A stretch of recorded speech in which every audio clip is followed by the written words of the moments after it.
What's up, guys? On the fly, the final score back. This is the Friday night update. I told you I was going to be here more in the future, and you guys might get tired of seeing this ugly mug. But hope everybody's had a good day. It's Friday. I know everybody's looking forward to the weekend. Me, unfortunately, I have to work all weekend, so forget you guys that are off on the weekends. I envy you guys off on the weekends. Yeah, just wanted to do the little update. Right now, if you're a wrestling fan, you need to check out, and I'm gonna hot tag wrestling. Uh, my buddy Mark Denny is over there right now. He's doing a live auction. If you're into like autographed memorabilia or autographed pictures, uh, Mark is the guy you need to check out. He's doing an auction. I'm sitting here watching it right now as we speak. He's got some interesting pictures up for auction. So that's Hot Tag Wrestling. You can see it he shared it in the Final Score group.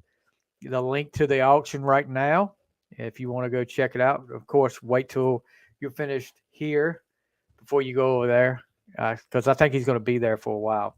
But he usually has a big show. And congratulations to Mark. Mark is not only a professional wrestler, one half of the Rage Wrestling Tag Team Champions of the world, the Geordie Bulldogs, but he's also a really good soccer coach. His team up there, Granby, has had an incredible year, and I think they're still going now. But yeah, congratulations to Mark for all his success, not only in the wrestling world, but uh, in it's not coaching. I'm a coach too, so looking through some old stuff today, and I came across this, and it's a little bent up. Yeah, I haven't seen this in forever. What this is the program, the first wrestling match, live wrestling match I've ever been to. I went to his Dorton Arena in Raleigh in 1986. Watch the tape on the last show yet. Who are we talking to here? Somebody, Facebook user. Identify, like Shooter says on Hoosiers. Identify. I don't know what you're talking about. Tape on the last show. You have to you have to refresh my memory. Greg. No, I have not got my camera back, Greg. I haven't heard from Charles yet, so I don't know how to tell you what how you did. Greg took my spot at Rage Wrestling this week because I was at a wedding. Greg Acree, if you don't know him, yeah, yeah, I got you, bud. He recorded the Rage Wrestling event this past Saturday night, and wants to know if he did that. But this is a program back from 1986. Yeah, it's in not great shape, but this is a good memory for me. And look on the back. I know a lot of guys don't remember those guys. Mulkey Mania, the Mulkey brothers. Um, it was just I remember how excited I was getting this. I mean, this little book, but I mean, it's definitely a great memory for me here. Yeah, just pictures. This was at Dorton Arena. Uh, the main event that night was the Rock and Roll Express and Magnum TA against Arn, Ole, and Tully.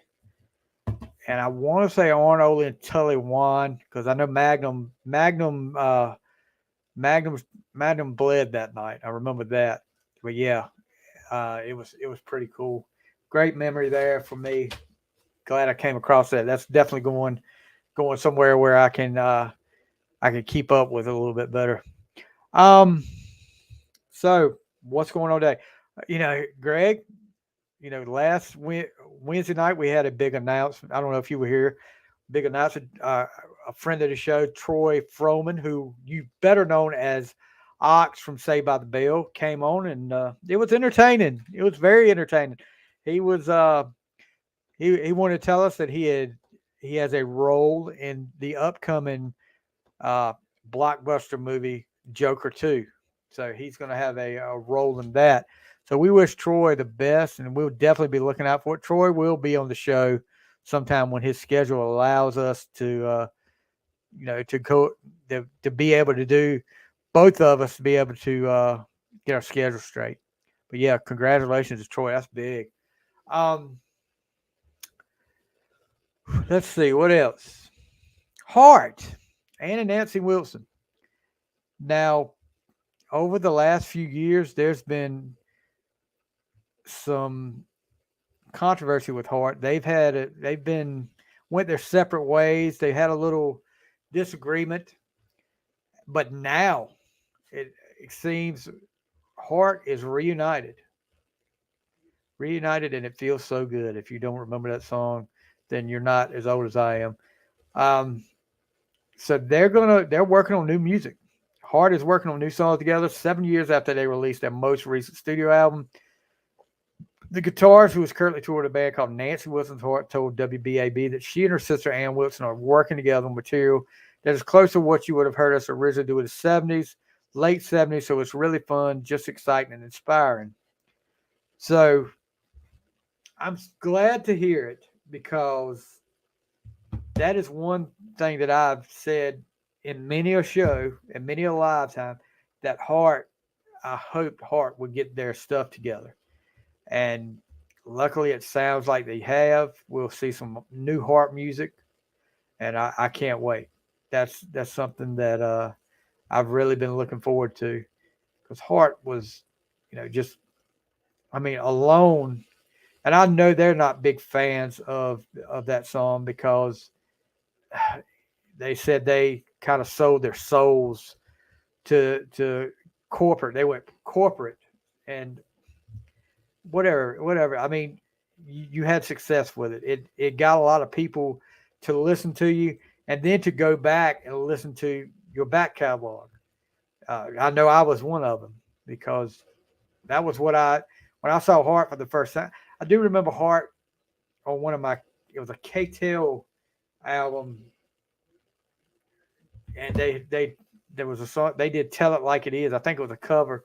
They did a cover of "Tell It Like It Is," and that was on the K-Tel album. That was the first time I really had anything with Hart. But the first real time that I noticed Hart was that 1985 self-titled. You had "Never," "Nothing at All," "These Dreams."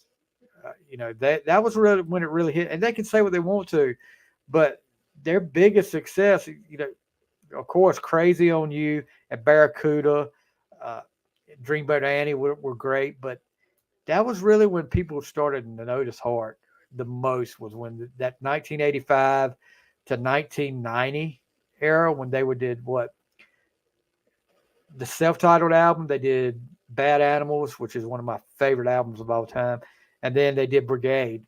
Um, but yeah, that awesome news that is Hart is working again.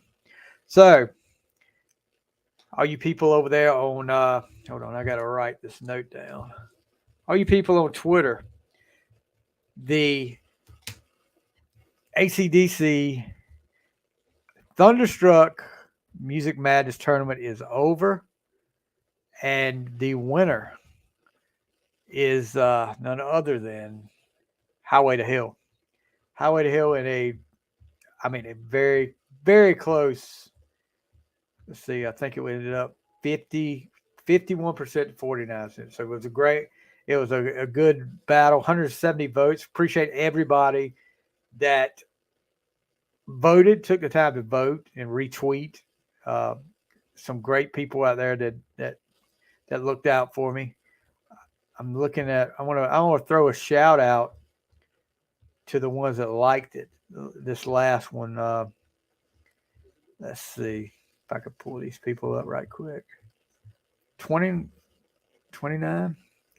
My Rock and Roll Heaven. Steve Hill, who I know very well. Robert Johnson, Rock Hard 1985. Elton Evans. Oh, excuse me. I jumped up a little too much there. Kyle, who's chill. Musical enthusiast.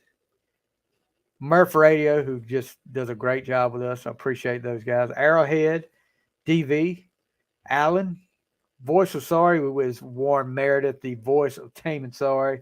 My buddy in Charlotte, Kiss Dude, Carolina Dude, Antonio, LV6970, Brad Baird, Joseph Sanvano, the Metal Oasis podcast, Lauren Weir, Tim White, Elston Gunn, John Gross, who was a great supporter of the show, Skylab, Chet, Shout Out Loudcast, those guys over there, Dana, the Bracketeers, who you'll probably be seeing them on the show soon.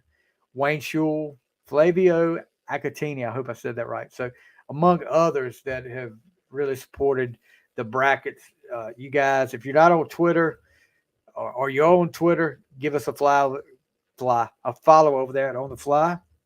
And like I said, the next tournament will probably be a billboard weekend billboard, so we can see. We haven't done one of those in a while, and then we'll get back to the bands. So, yesterday, Brickshore Media did their 815 event, and let me tell you, it was pretty awesome. I watched. I was not there. Unfortunately, I was not able to be there, but I watched streaming. Brickshore Media 615 live from CMA Fest. And if you want to see it, and you'll see some familiar faces. If you follow the podcast, you'll see some familiar faces in there.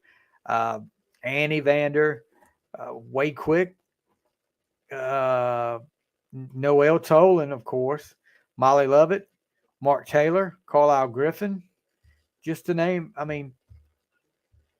Michael Lee. So just to name a few, it was a 6-hour long show, and I've watched just about half of it now. But I'm checking it out. Noelle does a great job. She did 2 new songs. Annie did great job. Brought her dad up on stage for a song. Just great. Andrea Vasquez. She did a great job.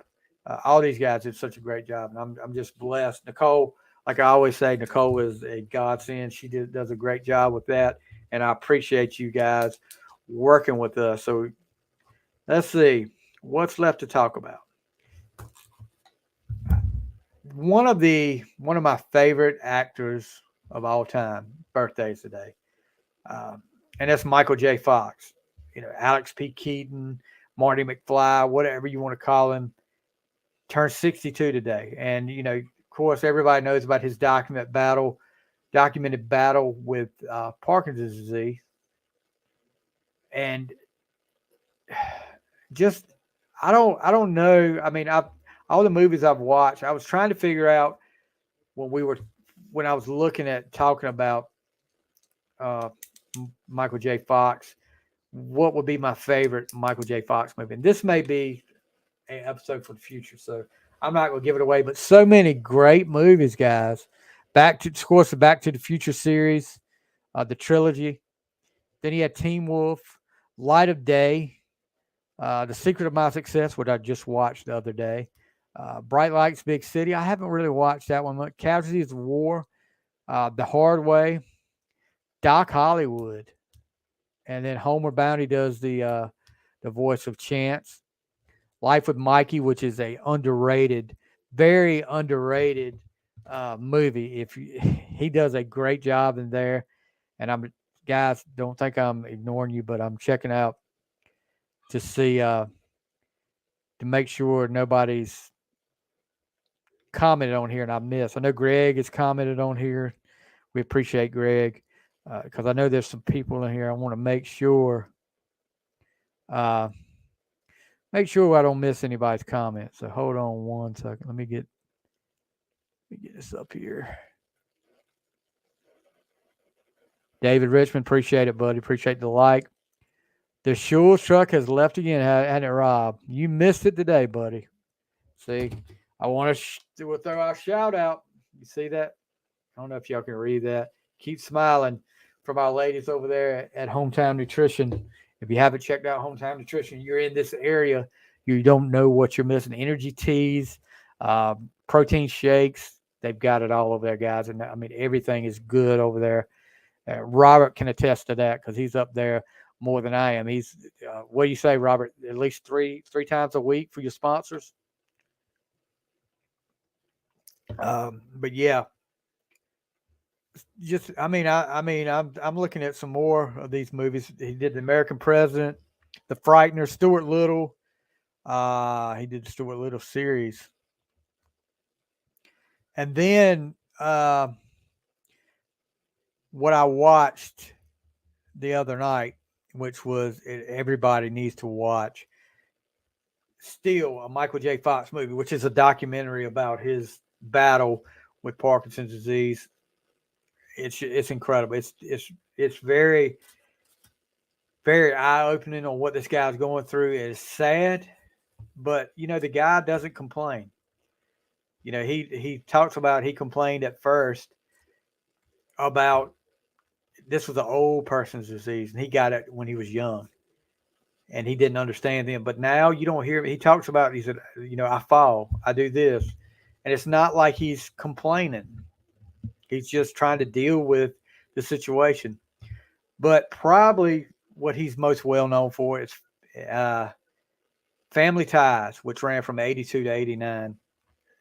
Just a great show. Come on, guys. Me and my wife got the name for our daughter from Family Ties, Mallory.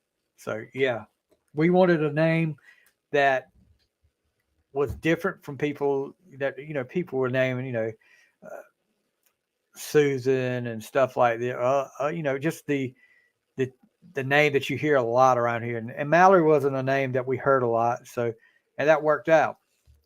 But Family Ties, one of my favorite sitcoms of all time, probably the best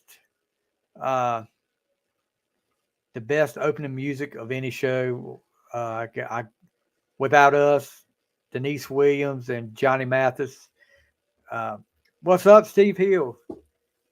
How you doing, buddy?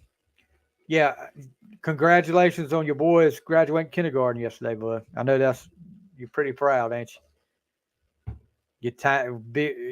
Don't blink, like the song Kenny Chesney said. Don't blink, and he'll it'll be the real graduate. It'll be high school graduation before you know it. Yeah, Alex P. Keaton. People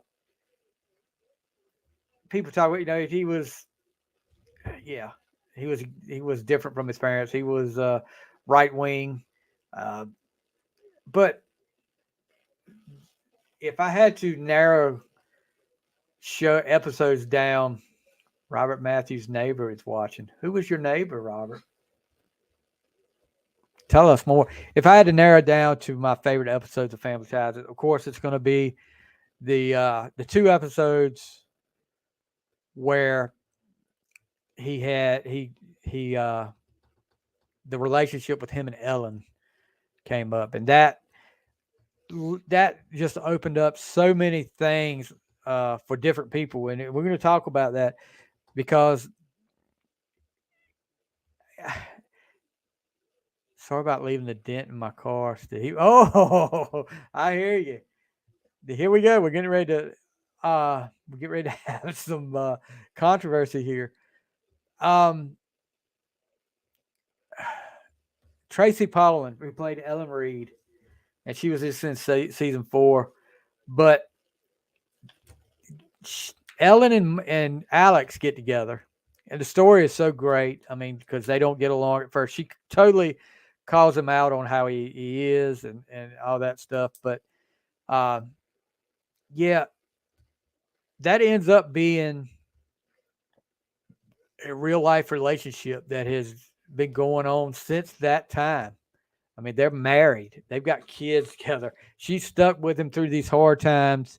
And you could honestly, you could see that. You could see that the fireworks with them when it was going on. I was like, these two should be together. If they're not together, they should be together. And of course, those two episodes launched a song to number 1. Or I should say relaunched a song to number Billy Bear and the Beaters at This Moment, which was released earlier.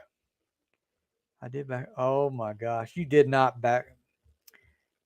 but it was recorded. It was actually released the first time in 1981, and didn't really, it did okay, but 5 years later, when they show it and play that song, it hit number one on the Billboard Hot 100 and Adult Contemporary charts. Yes, I do, Steve. And that's you remember when you know that and you actually ate at the table together. That's been a long time ago though. It doesn't happen that much today. Sha la la la. Who you can't see what they're typing? Oh, probably a hold on, Steve. I'll show you. This, this is the first comment that that they said. Who I want to know who Robert Matthews' neighbor is. Let's get that. Can you see that, Steve? And then he put this, of course, without love, sha la la la. I can't tell it's Robert because he didn't sign up on the Facebook thing. Steve did that, so I can see what Steve's putting. Um, as far as favorite '80s show, maybe I shouldn't give that away just yet. Maybe that's an episode that me and Kevin Jernigan. Oh, Kevin Jernigan's in here. Okay. Is he really in here? Kevin, are you really in here? This is the first. I haven't seen Kevin in here before. But maybe that's an episode me and you need to take on, Steve. Best 80s sitcoms or shows. What you think? I don't know if Kevin's really in here or Robert's making this go on, but anyway. Um yeah, at this moment, Billy Vera actually today on Twitter sent the happy birthday.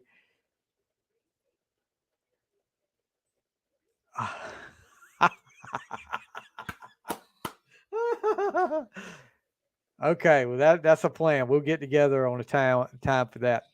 Um, Kevin Jernigan in the house. Welcome, Kevin. I haven't seen you in here before. I know you have liked a lot of stuff, followed a lot of stuff. We appreciate you following the show. Kevin, he's got some big plans coming up soon. Ain't that right, bud? I don't know how much longer it is, but Kevin's getting ready to tie the knot. Um, so yeah, at this moment, Billy Bear actually tweeted a happy birthday to Michael J. Fox today, and he said I owe him a lot for that for that relaunching. I mean, because it just fit. That was a song that just fit that whole situation. And like I said, I'm gonna probably have to go back and watch those two episodes tonight. I don't know. It's just how it is. But let's see what else we're going to talk about here.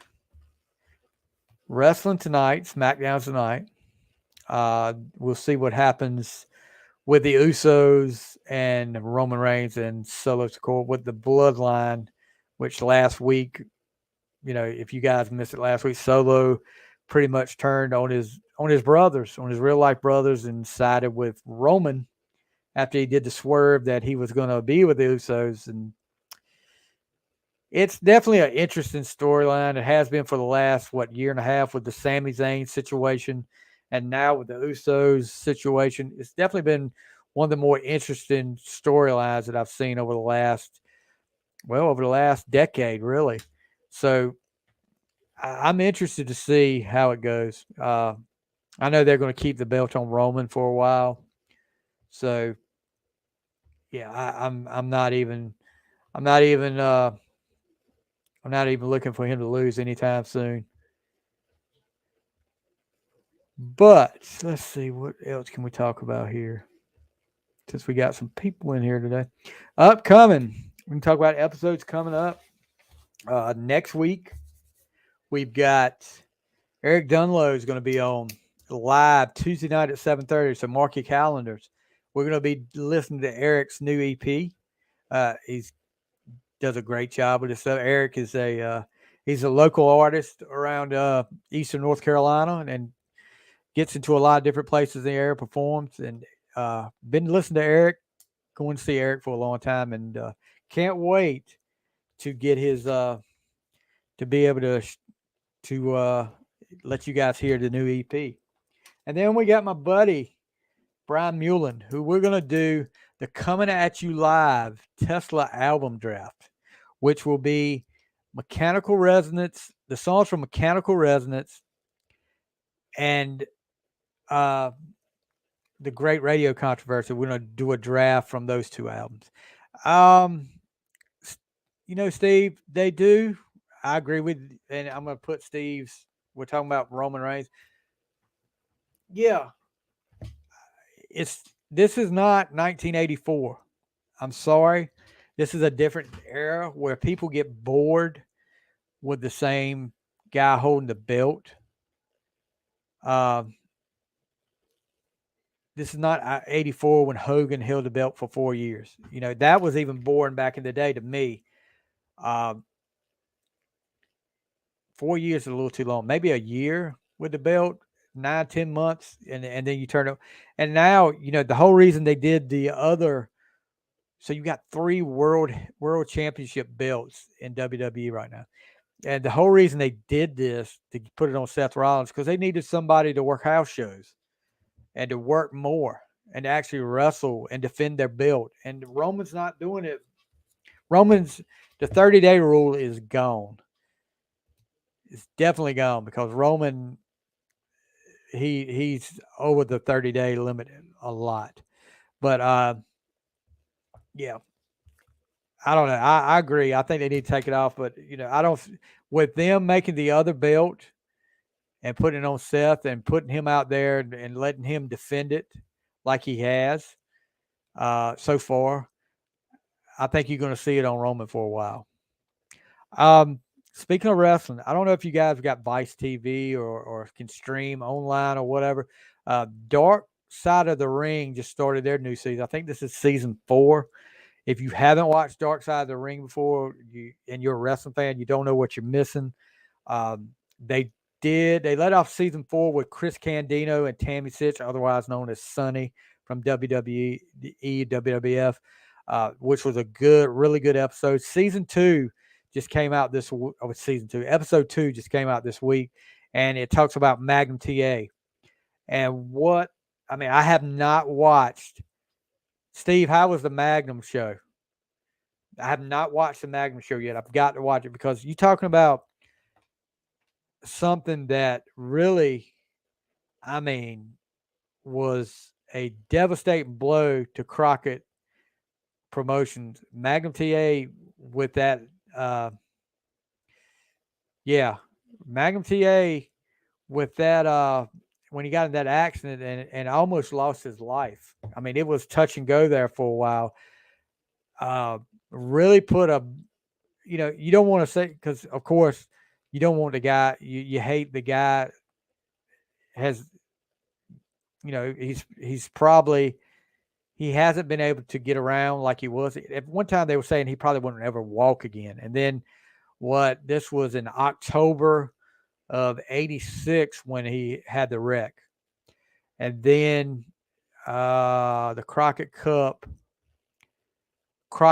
of 87, which was in March or April, he walked down the aisle. He had a little help. But yeah, look, there you go. He would have been the Hogan of the NWA. Any comment, Ricky? Who is Ricky? Tell me who Ricky is. But yeah, there were plans, I think, at Starrcade 86 for Magnum to beat Flair for the belt.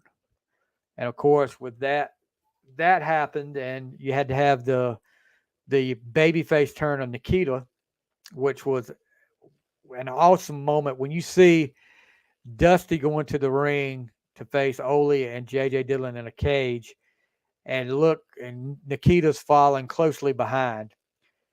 And talking to Nikita, and I got to put my interview with Nikita back up here on the Fly podcast so you guys can hear it if you haven't heard it before.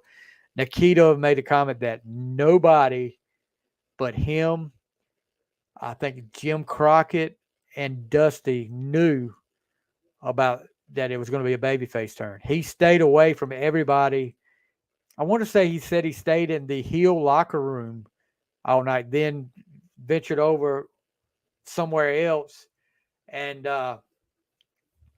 and got followed Dusty to the ring. And you could see when Ole and JJ see him coming in the ring, they're looking like, "What is he doing here? What is he doing here?" And I don't know if that was an act or they really didn't know. But yeah, that was big. And of course, Nikita goes on to face Flair at Starrcade '86. I think that ended in a double DQ. So yeah, Magnum had big plans for Magnum, and one of the things that people talk about a lot with that, would Magnum had eventually gone heel on Dusty, because if you look at it, everybody gets close to Dusty ends up going heel. Ronnie Garvin did it. Nikita did it. He turned heel again. Uh, Baby Doll did it. So would Magnum had eventually gone heel, or would they have just? I don't know. Would he have succumbed to the pressure of going to the WWF, of going up north with Vince? Would Vince have lured him up to Connecticut, up to the WWF, which was the WWF at the time? Um, what do we got going on here? Let's see. So yeah, what I was saying, Brian Mullen, we've got the Coming at You Live Tesla album draft coming up Wednesday night, and I've got to check the time on that with Brian, what time he wants to get on there. But yeah, we're gonna have a ball with that. Brian was in Nashville with his wife Annie, who did a great job. Like I said, uh, performing. Like I said, she brought her dad on stage for a song. Let's see. Albums released. We missed. Okay, Wednesday night. Did we talk about albums? I don't know if we talked about albums Wednesday night. No, we didn't, because we went. All right, here's released on June 7th in history. Chicago in 1982, they come out with Chicago 16. EPMD. You remember EPMD, rap group from the 80s. For this on June 7th, 1988, they come out with Strictly Business. What else we got here? Well, some greatest hits. No, we don't want that. Then on June 8th, this day, June 8th, 1961, Marvin Gaye comes up with the soulful moods of Marvin Gaye, 1961. Survivor in 1982 comes out with "I the Tiger," which everybody remembers from Rocky 3. Great, great song there. Faith No More in 1992 comes out with "Angel Dust." The Two Live Crew on June 8th of 1994 come on with "Back at Your Ass" for the 9-4. Okay, gotta have that one. Black Sabbath in 1995 with "Forbidden." Brandy on June 8th, 1988. Never Say Never. Red Hot Chili Peppers on June 8th, 1999. Californication. Also on that day, Def Leppard comes out with Euphoria. Let's see. On this day, June 9th, let's see. Genesis in 1986 comes out with Invisible Touch. The Goo Goo Dolls. I don't remember coming out with this early. 1987, they come out with a self-titled album. David Lee Roth in 1998 comes out with DLR Band. And that's pretty much it. I'm looking ahead to see. But yeah, that's some of them. EPMD, Strictly Business. I just remember Strictly Business. A friend of mine, he was a big, big rap guy, and I wasn't so much into it, but it was cool. It was okay. Tesla releases a music video for "Miles Away" from the Full Throttle Live album. Look out for that. Speaking of my guys from Tesla, Daughtry and Izzy Hale released the official video for the Royal Albert Hall performance of "Separate Ways," which is a great cover they do. Chris and her tear it up. Um, can't say nothing. And I'm a little biased. Chris is from Lasco, of course. Ah, I'm not getting into any D. Snyder. Did you hear about Geezer Butler talking about him and Ozzy do not talk?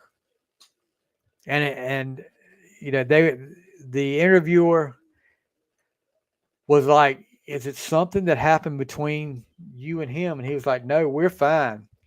Our wives don't get. Can you imagine? Somebody doesn't get along with Sharon. I can't imagine that." So Blaze Bayley, former Iron Maiden lead singer, released a first video message after undergoing quadruple heart bypass surgery. Glad to see he's okay.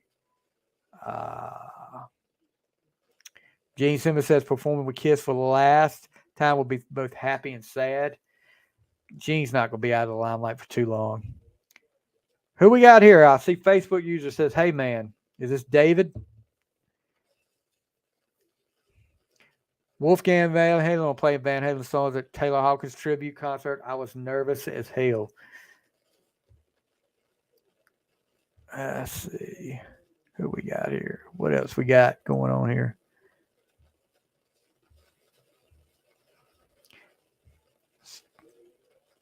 That's pretty much it for music updates. I think that was Dave. I don't know who that was. Facebook user that just said, "Hey man," so identify yourself.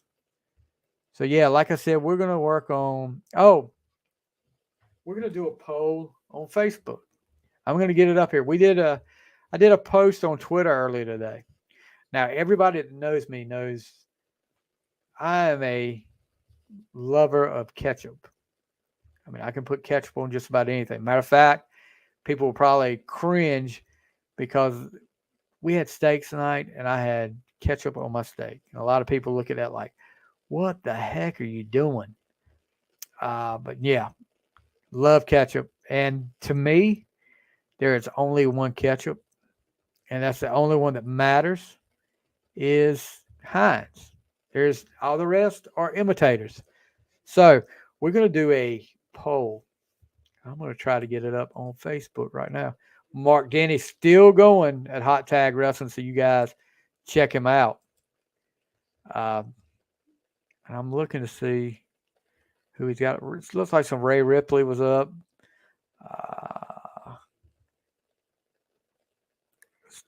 Who was it? Loomis? Yeah, he's got some interesting ones up there. So you guys go check him out. If you're a wrestling fan, go check him out. I meant to say Bobby, not Ricky. Who are you talking about? What are we going here?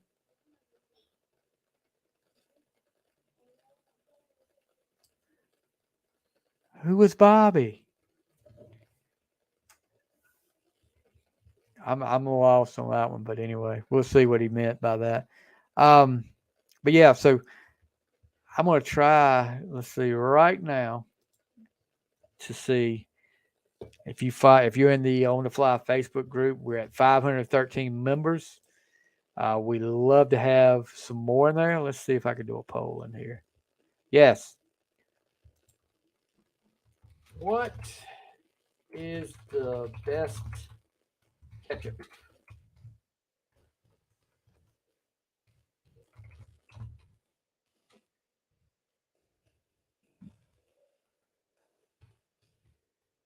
I'm gonna put Heinz.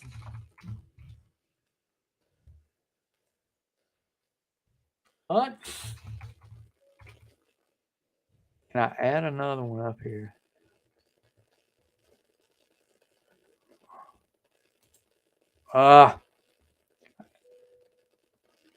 What I'm gonna have to do, they only give you two options. So I'm gonna say Heinz or other.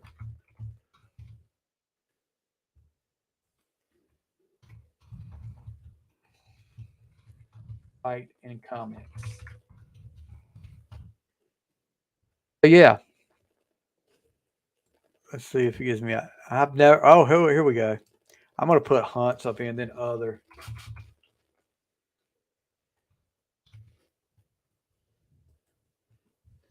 Because if you get to that, then we have serious problems with each other.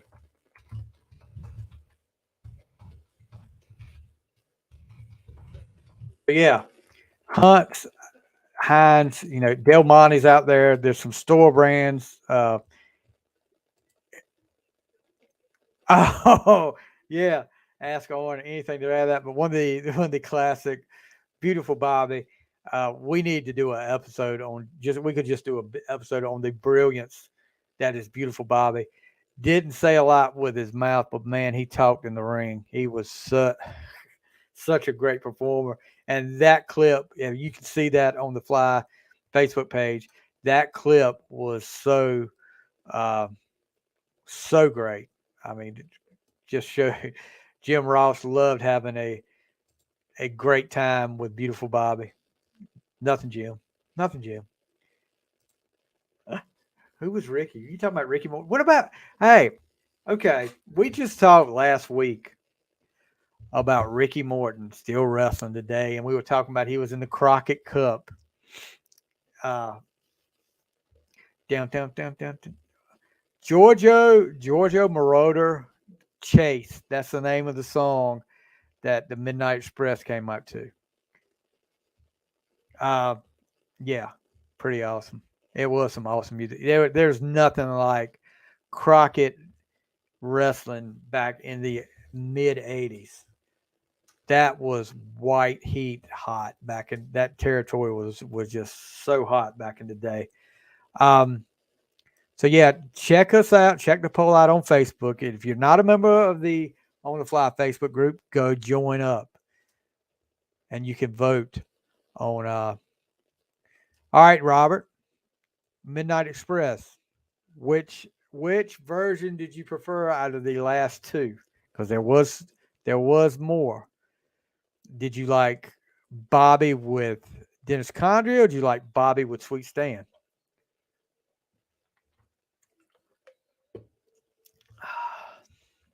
That's a good question for you guys out there. Me personally, and I know I'll get some flack for this. I like Bobby and Stan. I mean, Dennis was a you know Dennis was good, but I just think technically they went to another level when Stan got in there. There was oh, that's right. We're gonna have to debate that. We're gonna bring Robert on the show to debate the Battle of the Midnight Express. So, did you like the original Midnight Express? Dennis Condrey and Randy Rhodes, Randy Rose, not Randy Rhodes, the guitar player, with Paulie Dangerously as the manager. What do you think about those guys? Because that was a pretty interesting feud, and that I thought didn't last long enough. They and the reason being Condrey, okay, what was it? Chi-Town Rumble? The only Chi-Town Rumble that they had, of course, everybody crazy. Yeah, I said Randy Rose, you butthead. Um, but Chi-Town Rumble, I believe, was the match where the loser, whoever got pinned, had to leave the company. And the plan was it was going to be Randy Rose to get pinned because I think what I don't know if Hurd was. I think Jim Hurd, the pizza man, was in charge at the time, but he didn't like Randy Rose. But Condrey pulls his little deal again and decides he's going to leave the company. He say, I think he, and I may be wrong. Don't quote me on this. I want to say that he thought he wasn't get paid enough, so he decided at the last minute not to show up for Chi-Town Rumble for the big. So they have to put in one of the Russian assassins, unmasked Jack Victory, former sheep herders, or what? Yeah, they were the sheep herders before they were the bushwhackers. Uh, Flag bearer Jack Victory, or he was Jacko Victory when he was with the sheep herders, and then he goes on with the New Zealand militia with Rip Morgan, the two of the flag bearers for the sheep herders. I've heard more mental breakdown. Yeah, I think they were being nice. I've heard more of I'm not getting paid enough. Like before, that's what happened when they had to bring Stan Lane in. he was like, I'm not getting paid enough. I'm leaving. And I'm going to see if I can Google.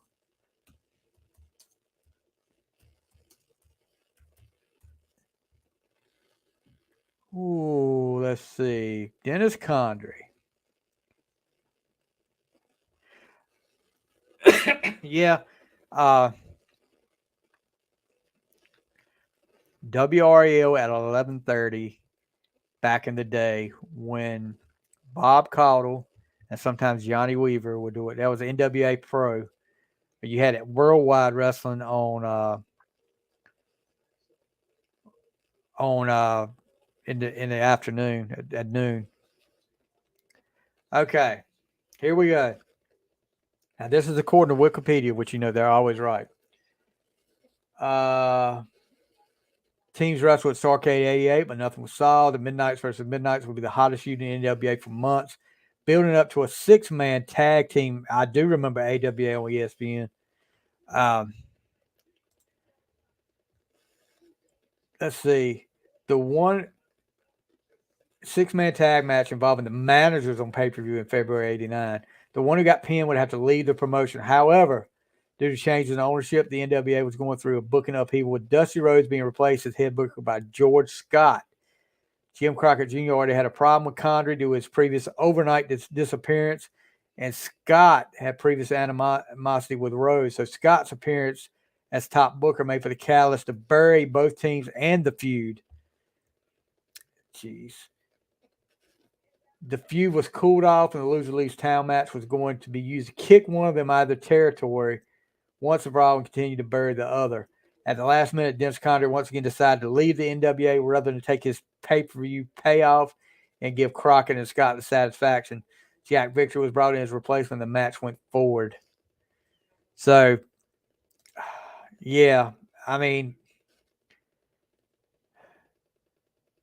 he went too deep. Yeah, Cornette. He still has that white coat that he wore with blood still on it. Let's see. The first time Condrey left, let's see why he left. He left overnight, giving no notice to Cornette, Eaton, or the NWA. So I don't know what happened there. That might have been the mental breakdown there. But of course, he went to the AWA, and that's when he did the whole original Midnight Express, Paulie Dangerously, and they beat Lawler and Dundee for the AWA tag team titles, and then they lost to the Midnight Rockers. It had to be Hunts because you wouldn't want to waste Hines. And if you put Del Monte in there, it wouldn't have looked like blood. It'd been too thin because Del Monte is nothing but like tomato paste and vinegar. Am I talking about Del Monte too much? But yeah, who would have thought we'd be? Oh yeah, I did see that. Oh, before I forget, Robert's in here, and we got to tell him happy anniversary to him and his better half. 22 years, right, Robert? 22 years today. So make sure you give Kathy a medal, and if you see Kathy around, make sure you say you're a great woman. No, I'm just messing. Robert is a really good friend of mine. Has been for a while since we played softball together. The Creech Dynasty that was at in the Hosky Church League, the Creech Dynasty that me and Robert were a big part of. But yeah, those were the days. 22 years. Happy anniversary, bud. Happy anniversary, you and Kathy. Happy for you guys.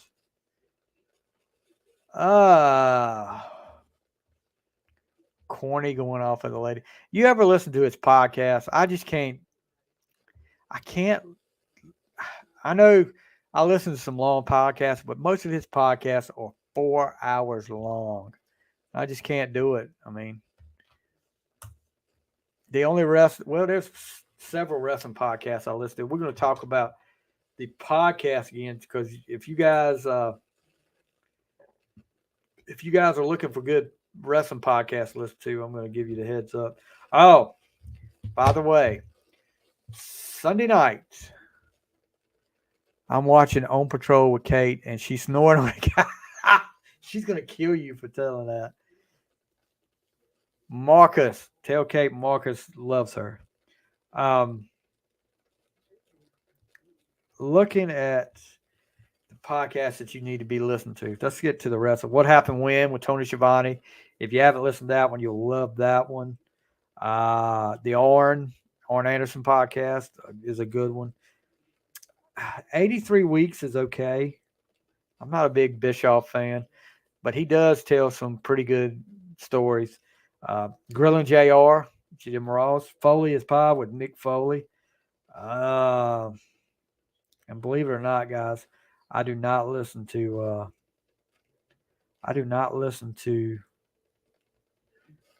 Ric Flair's podcast.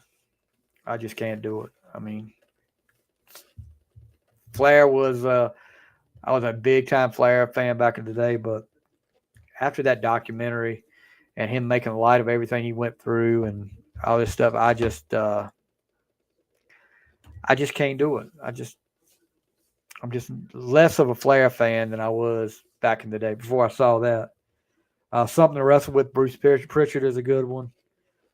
Jeff Jarrett's My World, The Snake Pit with Jake Roberts.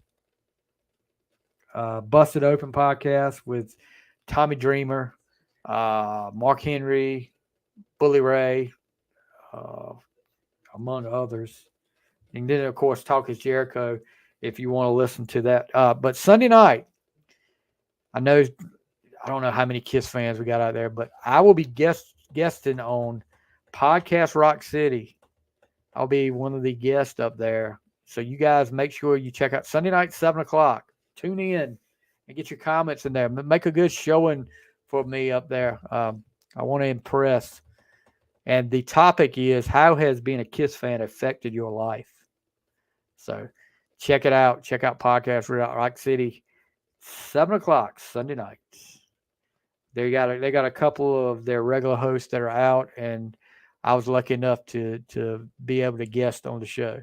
So Joe, who is the host of Podcast Rock City, Joe was on our show a few months ago when we did our top 10 Kiss songs that would be good entrance themes for wrestlers. So that was an interesting episode. But yeah, check them out.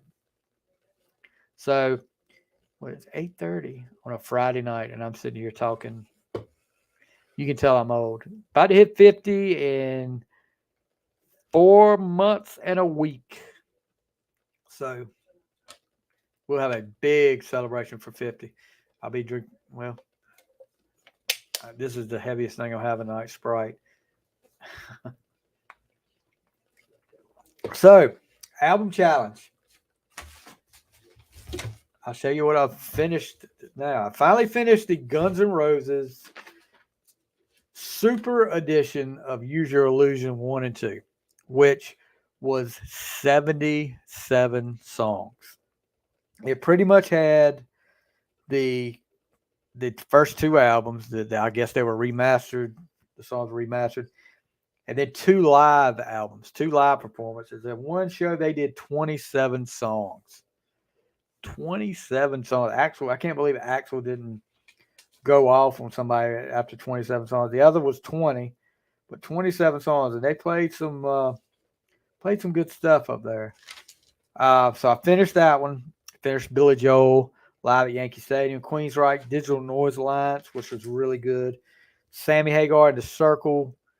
Crazy Times. I think we talked about that on another live episode. Father Time, the acoustic version, is a great one to check out there. I'm going to start doing something maybe once a week. I'm going to do like a 10-song playlist and put up here for you guys to check out some songs. Dierks Bentley, Gravel and Gold, finished that today.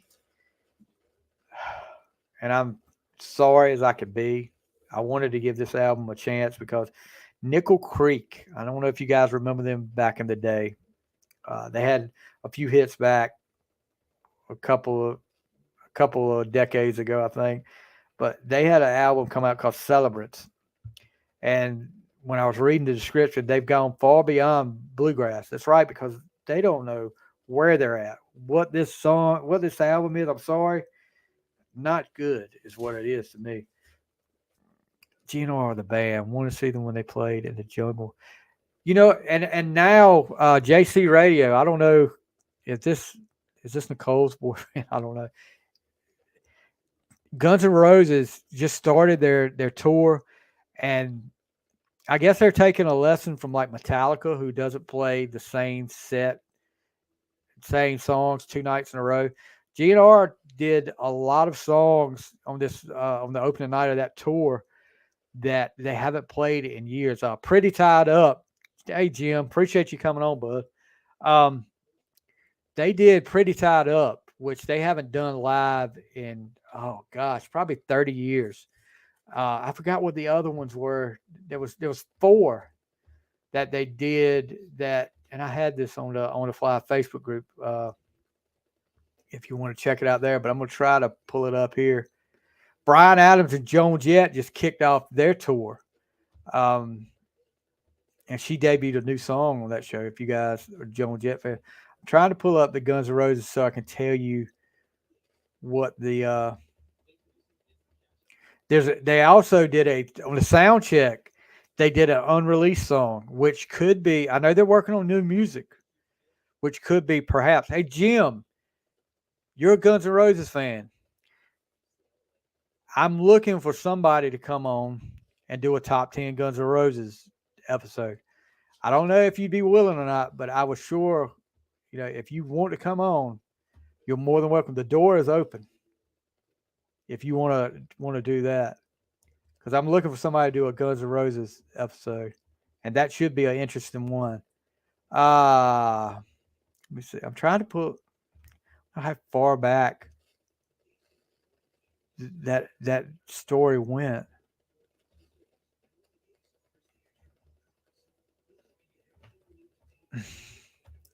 Sorry, guys. I'm checking out for this Guns N' Roses story. Take me just a second. There we go. 4 songs not heard in decades. Okay, think about it. Just let me know. No, I mean, Nicole can let me know. Nicole's got my information, so if you want to go tell Nicole, uh, Pretty Tied Up was one of them, of course. Bad Obsession, that was the first time in more than 30 years. They also covered the UK subs Down on the Farm, which was on the Spaghetti Incident. Uh, Anything Goes, which was on Appetite for Destruction. They did that. They performed that only 40 times according to Setlist FM. But there was a song, and I would love. I don't know if they've got the actual. I'm gonna have to post that. Just seeing that in the sound check, they did a song, unreleased song called Perhaps. So that could be interesting. There, people were talking about uh, they're working on new material, and we don't know how much, if it'll be a full album or just they'll release singles like some of the people are doing. Um, how about Extreme? I'm a big Extreme fan. Nuno is great. Gary Sharon has got a great voice. And people give More Than Words hell. I think More Than Words was one of the greatest ballads of that time. Love it to this day. I know the harmonies. I know each part of it, and I can sing the harmonies pretty well. From that, me and my daughter actually sing that in the car often. They came out with their new album today, first album in 15 years, which is called Six. That's something I've got to listen to. I'm a big Extreme fan. Let's see what perhaps. Let's see if they've got any video of Perhaps. Yeah, teasing new music and occasionally actually release it. They added more fuel to the fire this week by sound checking an unreleased track called Perhaps ahead of their Monday show in Tel Aviv, Israel. They do have video. Let me see if it's up here. Oh yeah, there's a sound check video up here of it. So I'll have to post this so you guys can check it.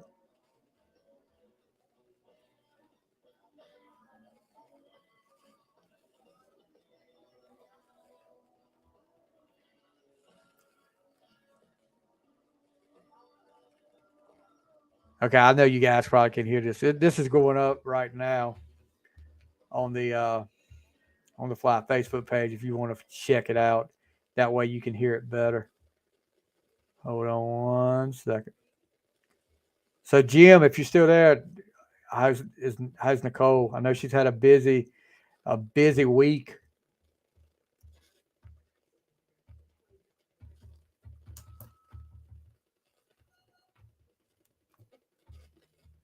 She's a that whole song, Jim, was just. I mean, when that came out, I was just like, I mean, I was a senior in high school, and hold on, guys, I'm putting this Guns N' Roses thing up for you guys to see. Yeah, I was just that was a song that just caught my attention big time. And like I said, I sat there and learned the harmonies. I'm big on harmonies. I love when a band does great harmonies. Yeah, I know. We've been talking about that. I've been watching that. She did a great job. She always does, and I appreciate Nicole. But that harmonies on that was what I was just like. These guys, it was so simple because it's just pretty much acoustic. It's just Gary and Nuno, which video you see the drummer and the bass player at one time holding up lighters, which back in the day when you didn't have phones that could light up, you had to hold up lighters, guys. Uh, but yeah, that that's pretty. That video to this day is one of my favorite videos. There's so many. I could go on and on about more than words. And they never really could recapture that. I think they tried to. I mean, they did the next album, which was Three Sides of the Story, was more experimental. I think they did some different things with that, which harmonies do make us sound on Brian. But let me tell you, the older I get, and I've said this several times up here, the older I get, the more I love listening to harmonies. The Beach Boys, exactly. Jimmy Fallon has a habit of being able to sound like other artists really well. That one with Jack Black, uh, and I'm not a Neil Young fan, but he does Neil Young really well. He is a great impressionist. Um, Eddie Vedder, he does some great Eddie Vedder too. But yeah, that was pretty funny and pretty spot on. I also that's what I'm gonna have. The Beach Boys. Look, let me tell you, my dad was a huge Beach Boy. Exactly. That I've got to post that. He's talking about extreme. Uh,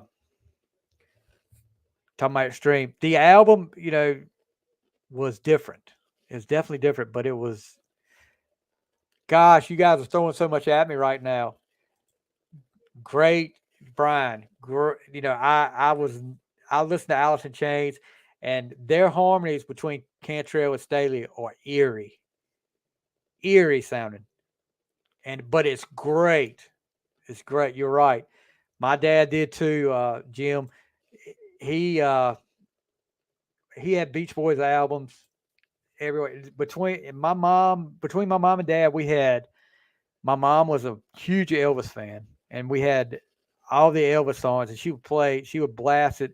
We had one of those stereos that looked like a cabinet that you raise the top, put the record on, and she blasted it all through the house while she was cleaning. And then dad had a lot of Beach Boys, and he had some Beatles, and he liked surf music like Jan and Dean. Um,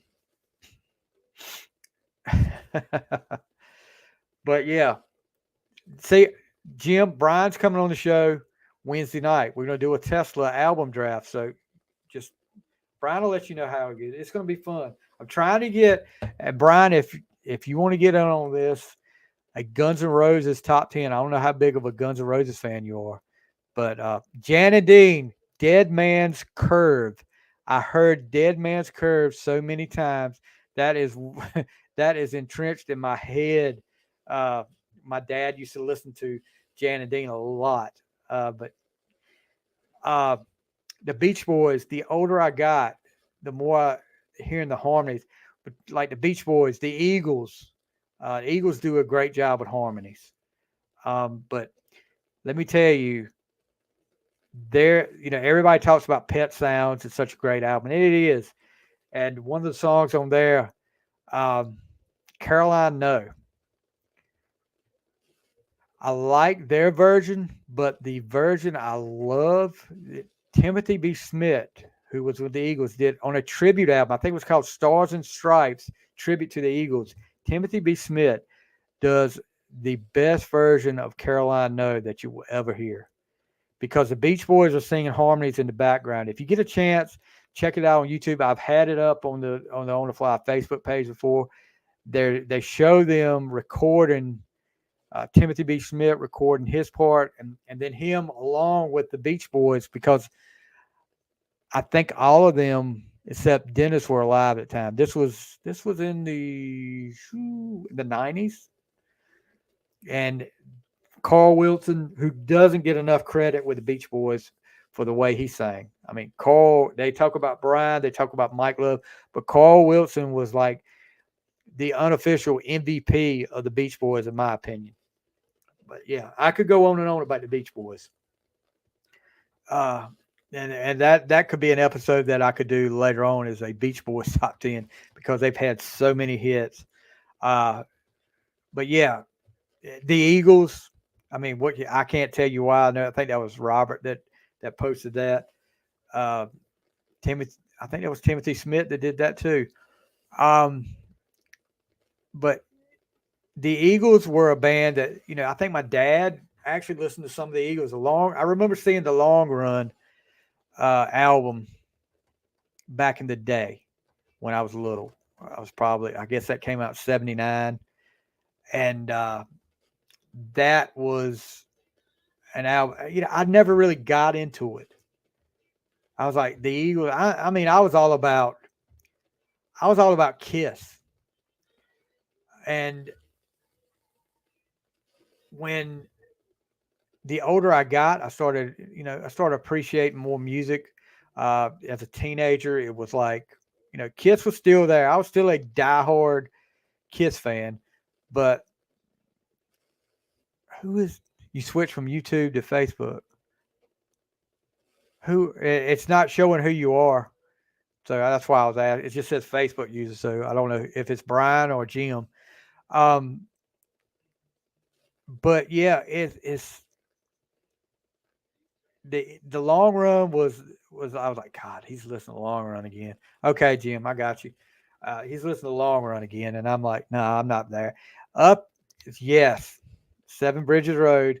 The older I got, it wasn't until they did the Hell Freezes Over show, and I watched the Hell Freezes Over show that night. And when I heard Hotel California, them do the unplugged version of Hotel California, and heard Don Felder and Joe Walsh trading back and forth on the guitar solos and the intro, I was hooked. And then I got into the whole back catalog then. And like you said, Seven Bridges Road, when they do the start on that, they all do the harmonies at the beginning of that. Yeah. The Eagles are now probably in my top 10 artists or groups of all time. But yeah, Don Henley, Last Worth of the Evening is one of my favorite songs of all time, Don Henley. But and we talked about it. We talked about it with Noel, and we did our Trisha Yearwood top 10, and both of us agreed the number one Trisha Yearwood song was "Walk Away Joe," and that was because one of the main reasons because Don Henley singing harmonies with her, they just clicked. But yeah, Don Henley, what a great voice, and he's so distinctive.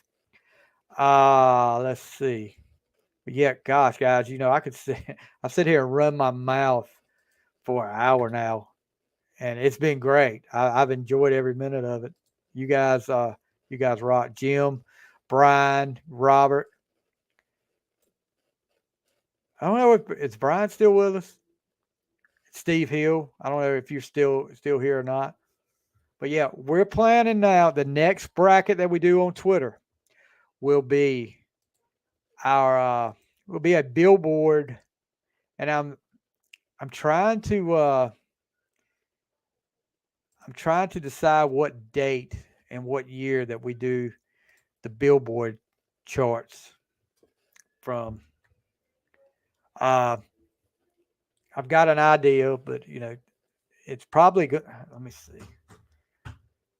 So if you're not familiar with what we do, if you follow us on Twitter, we do a bracket challenge. We just got through with the ACDC bracket challenge, the Thunderstruck ACDC music challenge. And we take 64 songs from ACDC and we pretty much rank the top 10. And we fill in with 54 other songs from ACDC from different people's suggestions. And we do like a March Madness tournament. And we let the people on Twitter vote. And we've had some great output. And just like we said earlier, Highway to Hell ends up getting winning the championship over Back in Black, and it was close, 51 to 49%. So now, let's see. I had a song that I heard that I was watching the video for last night on YouTube that I wanted to use that time frame. Let me see what time frames that was. It's probably going to be a Billboard chart from 1985, maybe December 1985. So if you're not following me on Twitter, go follow me. I know Brian, you started following me in the past week or so. Give me a follow on there, and guys, give us a follow on our YouTube page. I know Jim has JC Radios already. I was 12, Brian, and I was really starting to get into other things other than Kiss, because I realized there was world outside of Kiss. There was like I said many times when I had my, what was it, 84?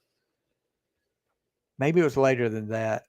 There was one year for my birthday. I had birthday money, and they took me to the mall. And I was like, okay, I'm a music guy. I'm going to buy music stuff. I bought the Kiss Animalized cassette. I bought the New Edition cassette. And I bought the Purple Rain soundtrack. So I was getting pretty out there with the only thing I wasn't big into back in the 80s was country. I did not want to listen to country. You couldn't pay me to listen to country. But that changed when Garth Brooks did No Fences. And I was hooked on country after that. So the rest is history there. But so December from 1985, I'm gonna look it up. We're gonna work on that. It might be the first of next week before we get that started. But yeah, give me a follow on Twitter. Subscribe to my YouTube page. Give us a 5-star review wherever you listen to your podcast at, guys. Well, that will get us out there and get us higher up the food chain, I guess is what you would call it. People will start to notice on the fly more. And if you're a sports fan, check us out on the Final Score. We've got a big announcement coming soon. And Prince, genius. See, that's what. Let me see. 19. How did I get into? Well, of course, Prince came from my love for Prince came from American Top 40 with Casey Kasem, because I remember hearing 1999 back when that came out, and then Prince was all over. I mean, all over the top 40, American Top 40 when Purple Rain came out, from Doves Cry, Let's Go Crazy, Purple Rain, just to name a few.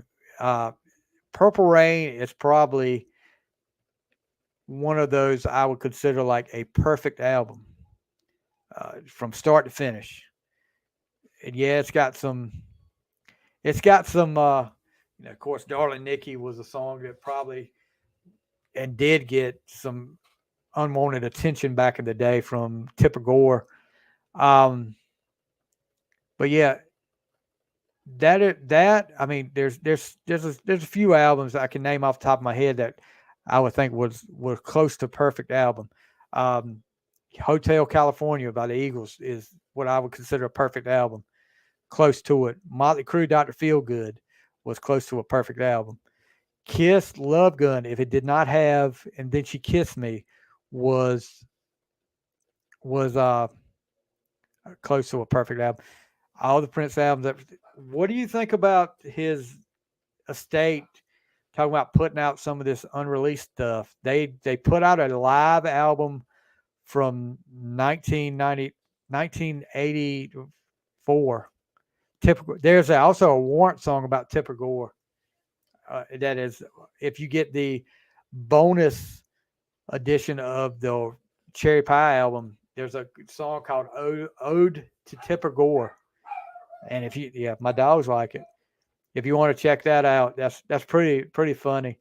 Uh, Anthrax. I haven't heard the Anthrax Tipper Gore song. I have to look that up. But yeah, Dr. Feelgood was great. That was Motley's sober.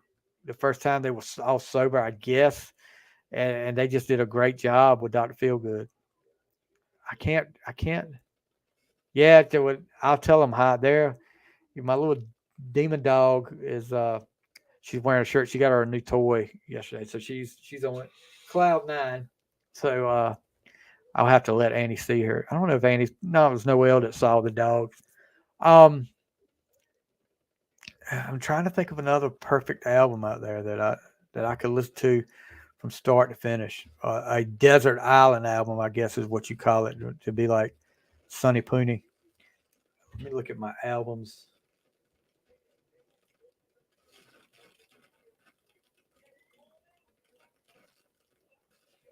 Hmm. Hysteria. Yeah, Hysteria. That you remember the build up to Hysteria? I don't know. I mean, I know you're a couple years younger than me, Brian, but back in the day when you didn't have anything, you didn't have the internet. All you had was Hit Parader. You had Circus. You had I don't even know if Metal Edge was that big back then. Kerrang, I think, but the main two I got were Hit Parader and Circus, and you kept reading every month about Def Leppard's new album to follow up to Pyromania, and it took forever. I mean, they had to switch producers. Mutt Lange had to come in after he turned them down the first time because he had something else going on, and he turned them down. And then I forget the guy's name that came in there, but they were like not feeling it with this guy. And then, of course, Rick Allen's car accident, which he lost his arm, and you're like, we'll get ready to finish recording the album, and our drummer has lost his arm, which was freaking awesome that he's able to come back and still doing it today the way he is. Man, it's just unbelievable. But yeah, and then finally when Hysteria came out, you realized that the wait was worth it because gosh, how many singles got put off that album, and could there have been more? I mean, that long. Everybody says Pyromania, and Pyromania got their name out there, but Hysteria launched them into the upper echelon of groups. I don't care what anybody says. You challenge me to that and tell me Hysteria did not launch that career. I'm looking through my albums on my Apple Music to see what sticks out, and nothing has yet. There's so I mean it's so rare that you get an album that you like all the songs on. Uh and not I'm not talking about a greatest hits album because we could talk about greatest hits album all day up here. Mm. But yeah, those three I mentioned, Doctor Feelgood, or four actually we mentioned now. Doctor Feelgood, Hotel California, uh, Purple Rain, and now Hysteria. Close. Justice for All. Okay, here's the problem I got for And Justice for All. Kirk, James, and Lars, if they were the ones that had anything to do with it, are a bunch of dicks for taking Jason's bass out of the final cut. Turning the bass down, that was a dick move. I mean, they can say he's the new guy, but that was a dick move to do something like that. And I think Lars pretty much admitted they did it. But yeah, if it wasn't for that, I would say And Justice for All was a really good album. I mean, that was when I got in Metallica with the Master of Puppets. Yeah, but I mean, and it's true. It dampens it now, though. For me, I don't know about it for everybody else because it just dampens it for me now. That why would you do something like that? What's the point of that? You're hurting your own product. But here's what it is. Queen, I'm okay with Queen. I mean, I've listened to the album Child Jim. I don't know if you do it. I've got this notebook, like 3 notebooks full of albums that I go listen to the entire album. I rate each song from like 1 to 5. And now I'm on 13, 1360 now. So yeah, I'm documenting. I'm old school. I put it on a notebook, and then later on I'll enter it in my computer. What about the Black Album? What do you guys think about the Black Album? I know a lot of people don't like it. Yeah, a lot of people don't like it. Said Metallica sold out, but I love the Black Album. I mean, granted, Enter Sandman's probably got some fatigue, but the other songs up there, and then watching the documentary, A Year and a Half in the Life of Metallica, is just, yeah, it's freaking awesome. I'm in the Bees so far. Not a Bruce Springsteen fan. I'm sorry. Bryan Adams. I'm a big Bryan Adams fan, but nothing there as far as perfect. Hmm.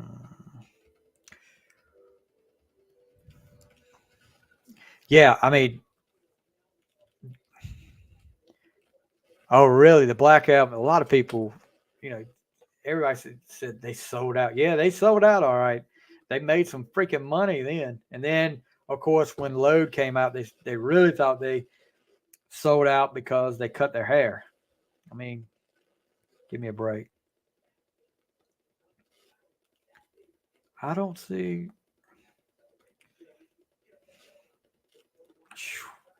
It's tough to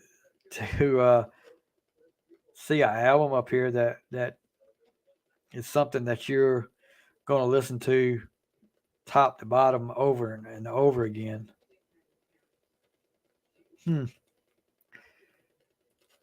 that would be a good question. Let me see if anybody's voted on the catch up there.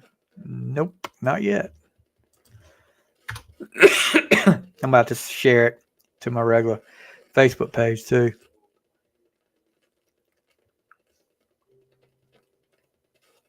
Oh, somebody has voted. Hines is definitely winning right now. So keep it up, guys. You won't let me down. Jar Flat, Megadeth Symphony. Ooh, I can't get into Megadeth. Something about I just don't. It's something about Mustaine's voice for me. There's some songs I like. Symphony of Destruction was one I like. Angry Again is another Megadeth song I like. Peace Sales was one that I liked. I just can't get into Mustaine's voice. Jar of Flies, I'm coming around to that. I was never a big grunge fan. Uh, but I'm coming around to some of the Alice in Chains stuff. Daughtry. Now, I'm a little biased, but the Daughtry self-titled album is close. It's close for me. Daughtry actually, Chris grew up in my hometown my hometown. If Jim, if you don't know, we've got about 95 people in this town, but Chris Daughtry grew up here, and his self-titled album is one that I could say that I'm close to. Uh, Listen to every song on that. What about 1984? What do you guys think about 84? That's one that I could see from top to bottom listening to. I hadn't thought about that. Slippery is good. Yeah, I could see Slippery. New Jersey was good. A lot of people bash me for being a New Jersey fan. New Jersey was good. I think a lot of people don't like the Love for Sale song, the little Love for Sale they do.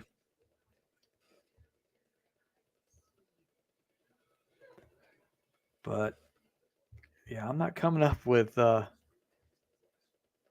yeah, the self-titled album. You could go with that with Van Halen. But it's tough to find one in here that which we come up with good at 7 or 8 right now. That could be. And not greatest hits album.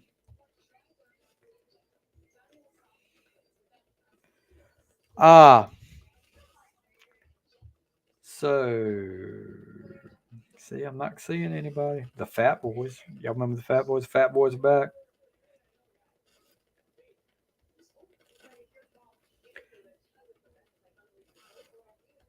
Hmm. Nope, I'm not seeing anything.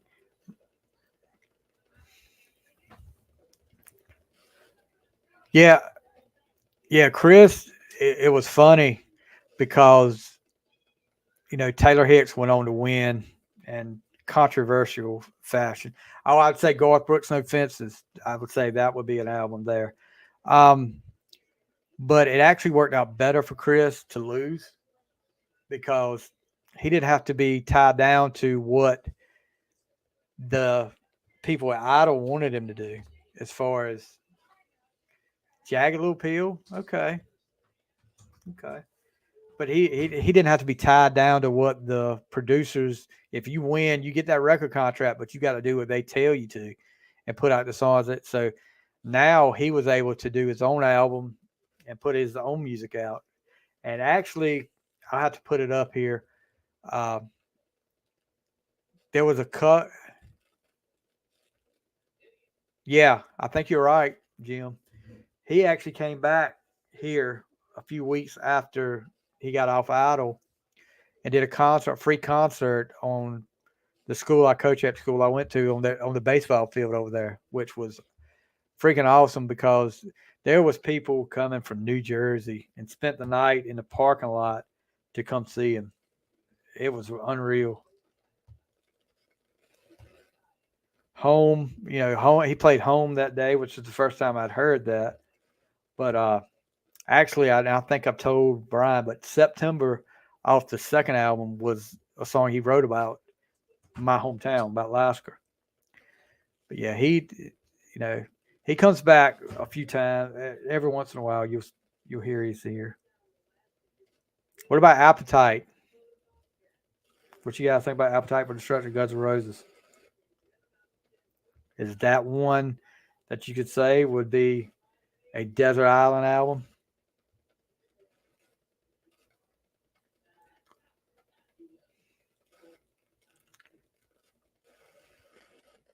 Yeah, Appetite could be one. What about Cracked Rear View from Hootie? That's one I could consider. I don't know how big a Hootie fans y'all are.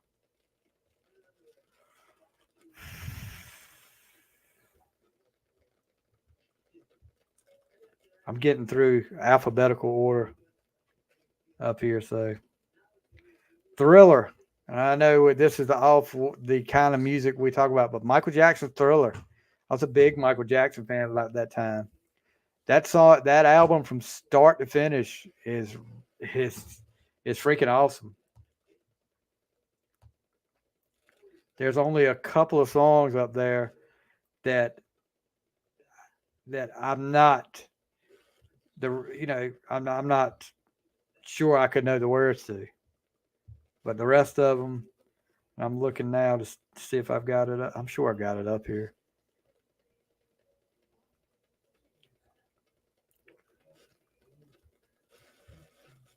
Want to be start something? Yeah, it started all right. Baby Be Mine. See, I don't know. I wouldn't. Yeah, I don't. I wouldn't even attempt to hit that high note from Welcome to the Jungle anymore. That's crazy. I tried to. I tried to hit a high note that I could. I used to could not too long ago, and I'm like, no, don't even attempt it. The only two. Oh, excuse me. The only two up here on Thriller that I wouldn't be comfortable saying I knew the words. Baby Be Mine and The Lady of My Life. The rest of them, PYT, Human Nature, Billie Jean, Beat It, Thriller, The Girl Is Mine, Want to Be Start Something. Yeah.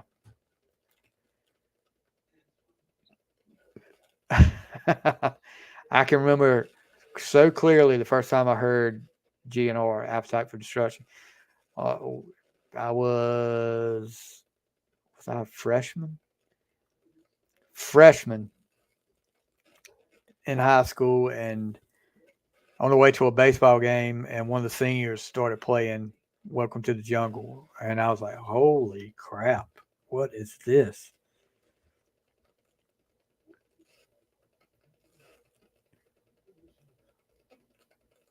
Ah, Patience is in your. Oh, do you sing Patience, Brian? But yeah, I'm looking at Motley Crue right now. Dr. Feelgood. Dr. Feelgood, Slice of Your Pie, Rattlesnake Shake, Kicks on My Heart Without You, Same Old Situation, Sticky Sweet, She Goes Down, Don't Go Away Mad, Just Go Away, Time for a Change. Pink. See, I've never. See, that's somebody I've got to add on my album stuff because I don't think I've listened to, but I think I've listened to one album. Hold on, I'll tell you. One album of hers so far, and that was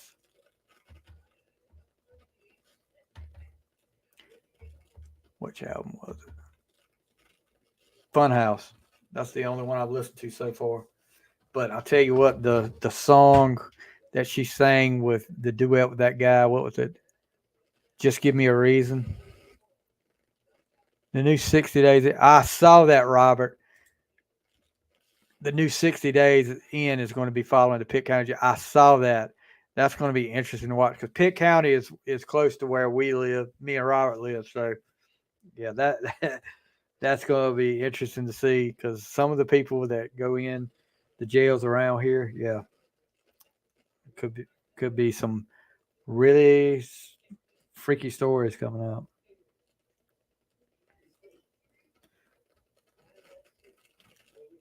For me, and you guys may not agree here, for me, and I mentioned it earlier, I recall I was down when my youngest daughter was about 7. Oh my gosh! Well, look, let me tell you this story before I get into this other one.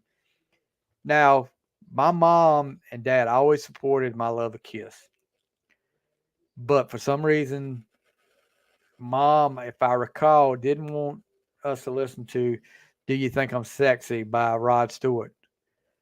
And I had no problem with it. I was like, okay, okay, that's no big deal.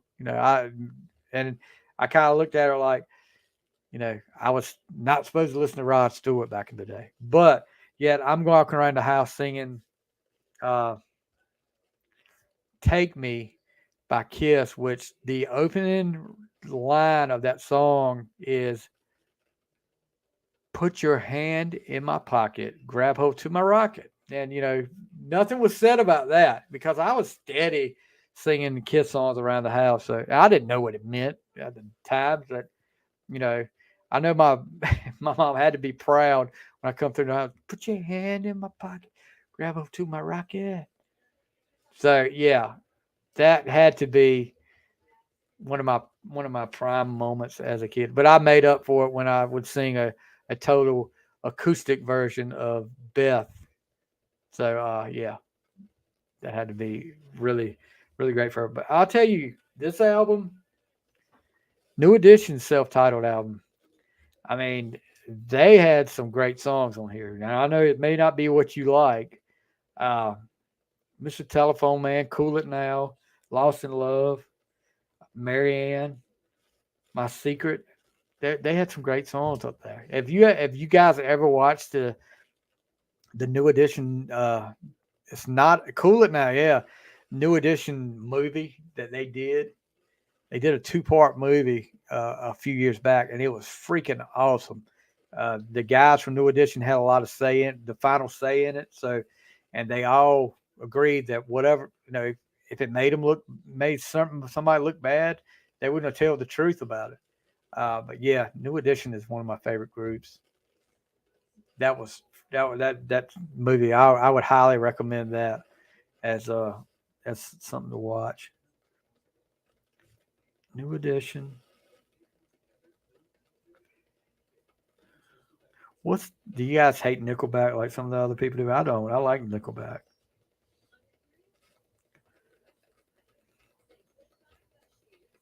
Pink, The Truth About Love. What do you think about that album? It's called Just Give Me a Reason, featuring what's the guy's name? Nate somebody.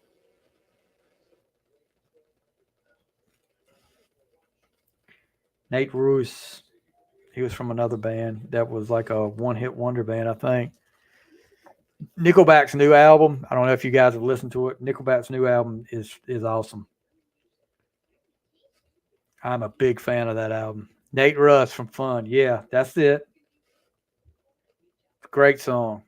I love that song.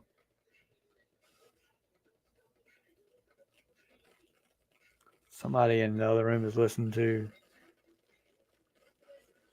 the what's the name of that first rap song? Hip hip hip it hip. Yeah, so that's some of them that you could. Ozzy Osbourne, uh, Blizzard of Oz. That's one I've come to really enjoy the other songs besides Crazy Train up there. Revelation Mother Earth is a song that Randy Rhodes, I mean, just listen to Randy Rhodes playing is enough right there. But Revelation Mother Earth is one of my favorite Ozzy songs. And the guitar solo he does on that and Mr. Crawley on that album is freaking awesome. And Ultimate Sin, I always have a place in my heart for Ultimate Sin. That's what got me into Ozzy. Mm,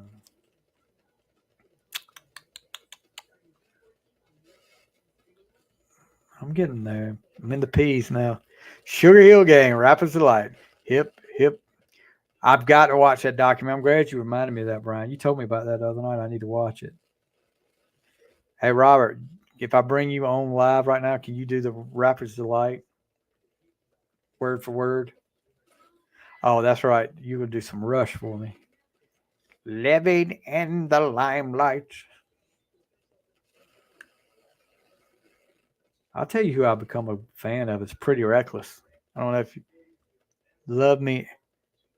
Oh, are you freaking kidding? Pink and Chris Stapleton. That's going on my list. I have not heard that, Jim. I'm writing that down right now to make sure I listen to that.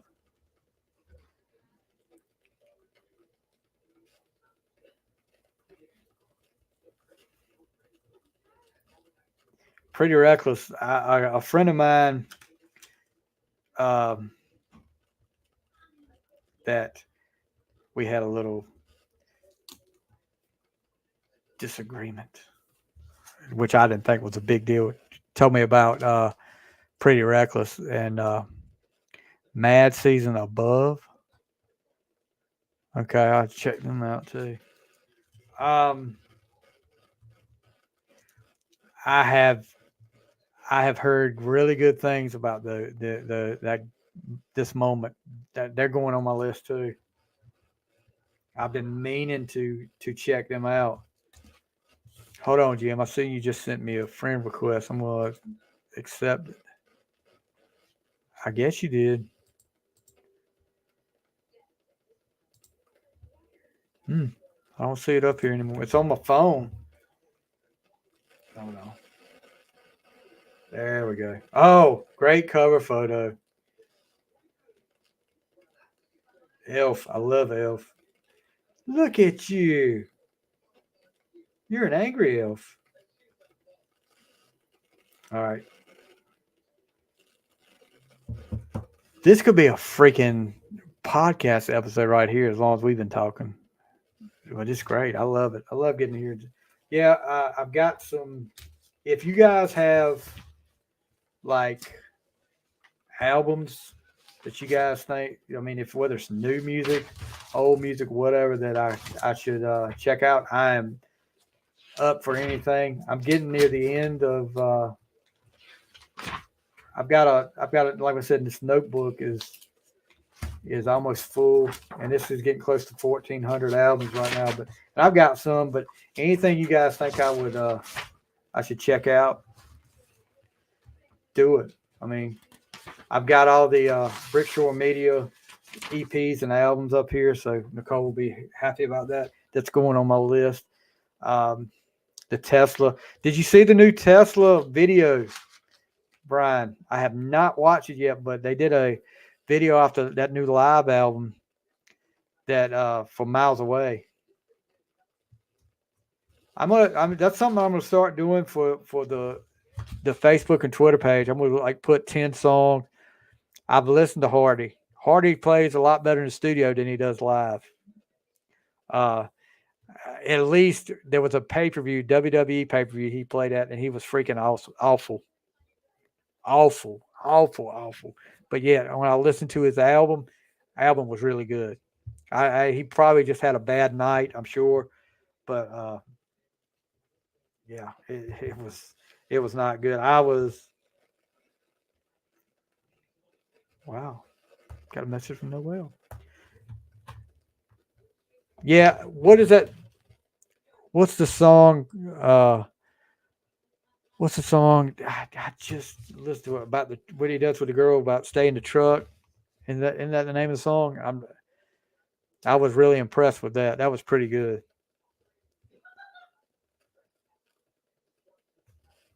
Oh, daughter, my daughter laughing. Wait in the truck. Yeah, that was pretty good. I did like that. So, how far a trip have you and Annie got, Brian? How far y'all got to go?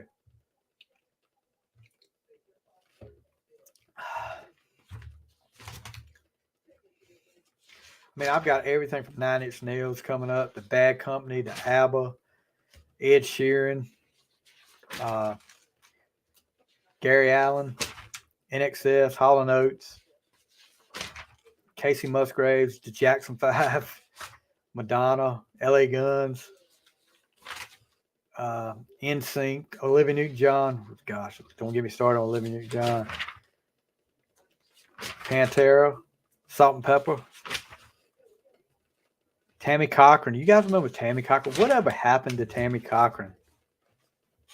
She was great. I enjoyed her stuff. Y'all remember? I'm in Tennessee for a few more days and back to Chicago. Okay. I didn't know if if y'all had a long road trip or not. Tammy Cochran. Do you guys remember her? I think she did Angels in Waiting.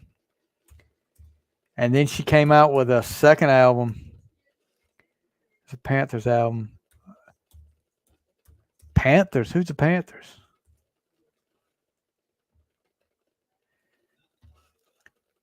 Let me look and see what she's doing now. Pantera. Okay, yeah. I was like, who the Panthers? I hadn't heard of the Panthers. um,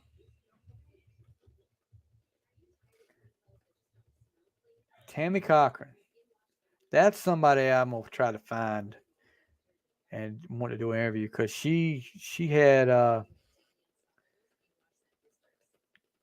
some good songs. Life Happened. Everybody talks about Angels of Waiting, but there was a song called Life Happened that was really good.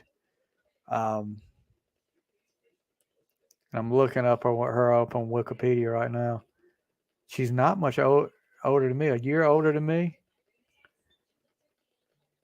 6 chart singles on her for the Billboard Country charts between 2000 and 2003.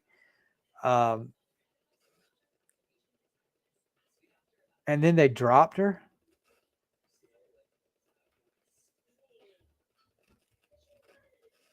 Wow.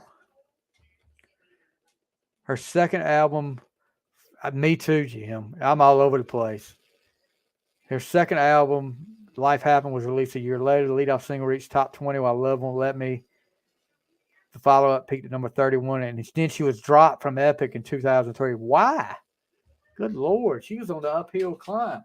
The only kind of music I haven't really got into, I mean, I like old school rap, like from the 80s. This rap, I'm sorry, I can't do it.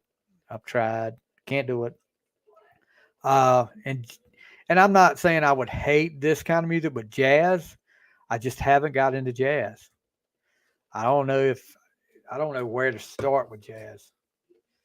Is that Pantera Cemetery Gates? It's got to be. Mad Season was Lane, Mike McCready, Barrett. I've heard about them. I knew I'd heard about them somewhere. They talked about them on. I want to say it was the Shout It Out Loudcast when they did an album review for. I think they did an album review for Jar of Flies, and I think they talked about them because I remember hearing Screaming Trees brought up. I'm gonna have to check that out, Robert. Mad Season. Yeah, I mean, '80s rap was so much better. I mean, but you had such a diverse group. You had what? I mean, Will Smith, of course, which before he decided to go cuckoo. Um, Will Smith, which was Jazzy Jeff and the Fresh Prince. Then you had Run DMC, which got just turned Aerosmith's career around and their own. Um, who else was it? The Fat Boys. I had a cousin that was a diehard Fat Boy fan. He could do the beatbox just like human beatbox could do.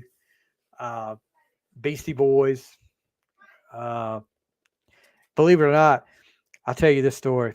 So I coach at a private school. We were like a Christian school, and when I put together a playlist for like I coach football. Before the game, we have like music playing while we're warming up. So they always tell me, now don't play anything that would be not Christian school like. I said, okay. So I had to really watch my P's and Q's. Then this year was the first year Soundgarden. Uh, uh, but this year the baseball team had walk up music for the first time. And the first guy that comes up to bat, they play Shout at the Devil by Motley Crue. And I'm like, what the heck? And then they did Beastie Boys Girls for one of them, which was funny. But I Stay Away. I've heard good things about I Stay Away. I think I actually listened to that. And I think that was DMC and Sarah McLachlan, Just Like Me. See, I'm writing this stuff down because I've never remembered my old age.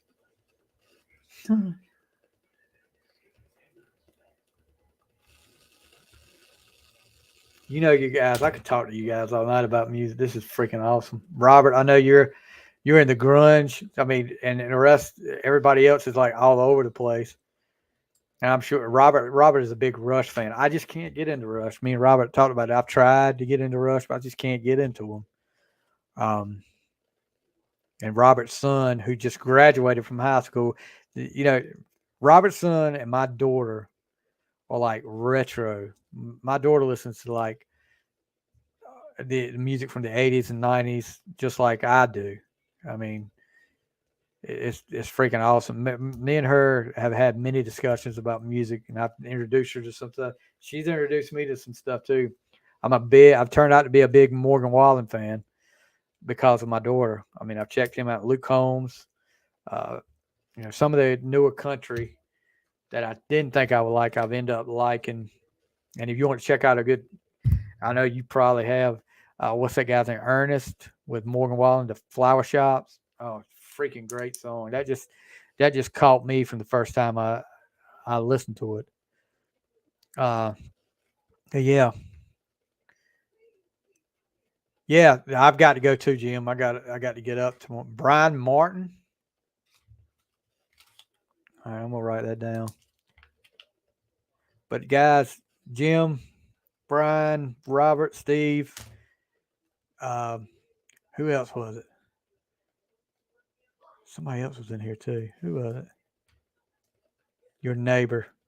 Who was your neighbor, Robert? Kevin Jernigan. Thank you guys for coming in. This has been awesome. I love these kinds of discussions. We got to do it more often. Jim, think about the Guns N' Roses. Brian, think about the Guns N' Roses too. We do the top 10. Um, you guys and Robert, maybe we'll do a Rush top 10 if I could come up with top 10. You guys, Brian, you and I don't know if y'all still on the road. You guys be safe. Annie, good night. You did an awesome job yesterday. I watched it again. I went through uh, the live thing. I just watched it again a few minutes ago before we started this. So did a great job. Tell Nicole it was freaking awesome to see everybody out there. It's just surreal to see people I interviewed up there on stage and performing it, and it's freaking awesome. I enjoy this stuff. Uh, you guys have a great night. Everybody out there have a great night, and check us out. Like I said, wherever you listen to your podcast at, on the fly, subscribe to the YouTube channel, and give us a 5-star review on your podcast. And guys, have a great night. Probably be seeing you again, maybe Sunday night, maybe Monday before. 'Cause tomorrow I got another wedding to go to tomorrow, and I know I'll be late getting back. But you guys have a great night. Annie, Brian, Jim, Robert, Kevin, Steve, thank you so much. You guys enjoy your night. And that's it for On the Fly.